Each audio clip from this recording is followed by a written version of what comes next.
दरअसल 65 साल का बुजुर्ग रोहिणी के अंबेडकर अस्पताल में भर्ती था, जिसकी 25 अप्रैल को मौत हो गई।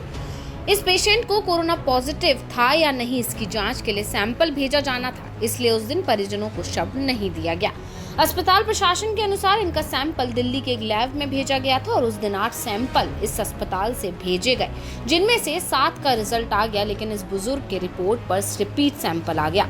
अब दोबारा इनका सैंपल भेजा जाना था। अस्पताल प्रशासन ने इनका सैंपल दोबारा भेजा तो इस लैब के स्लॉट फुल मिले और कहा गया कि यहाँ जांच फिलहाल नहीं हो पाएगी।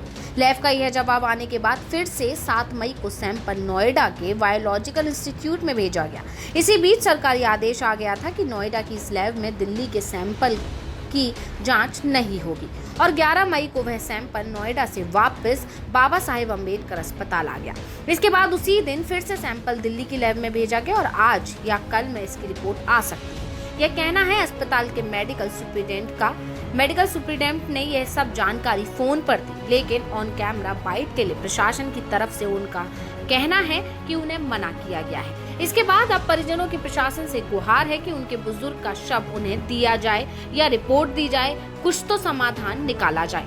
18 दिन तक एक शव को मोर्चरी में रखे रहना प्रशासन पर कई सवाल खड़े करता है। बड़ी संख्या में सैंपल टेस्ट होने दावे करने वाली सरकार की यहाँ पोल खुलती नजर आ रही है। मेरे ताऊजी एक्सपायर हुए हैं 25 अप्रैल को, जिनकी डेथ हुई है अंबेडकर हॉस्पिटल में। हम उनको लेके गए शाम को 8 बजे वहाँ पर, और 25 तारीख से आज का दिन है, हमें उनकी बॉडी आज तक रिसीव नहीं हुई है, ना ही रिपोर्ट और ना ही कोई रिपोर्ट आई है। 25 अप्रैल को उन्होंने MLC कट गई उनकी, सब कुछ हो गया। 26 तारीख 27 तारीख को उन्होंने बोला कि इनकी कोरोना की रिपोर्ट हम भेज देंगे आगे, और जैसे रिपोर्ट आएगी आपको मिल जाएगी बॉडी।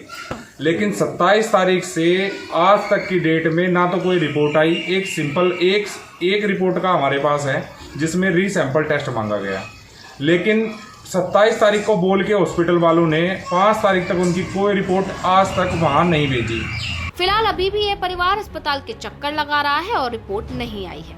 अस्पताल प्रशासन का कहना है कि जैसे ही रिपोर्ट आएगी वह परिवार को सूचित करेंगे। यदि कोरोना रिपोर्ट नेगेटिव आती है तो शव परिजनों को सौंप दिया जाएगा और पॉजिटिव आती है तो उसका अंतिम संस्कार अस्पताल प्रशासन करेगा। लेकिन इस घटना में इतने सवाल जरूर खड़े हो गए कि सरकार की तैयारियां बड़े संक्रमण की तो छोड़िए, फिलहाल ही बिल्कुल कम नजर आ रही हैं।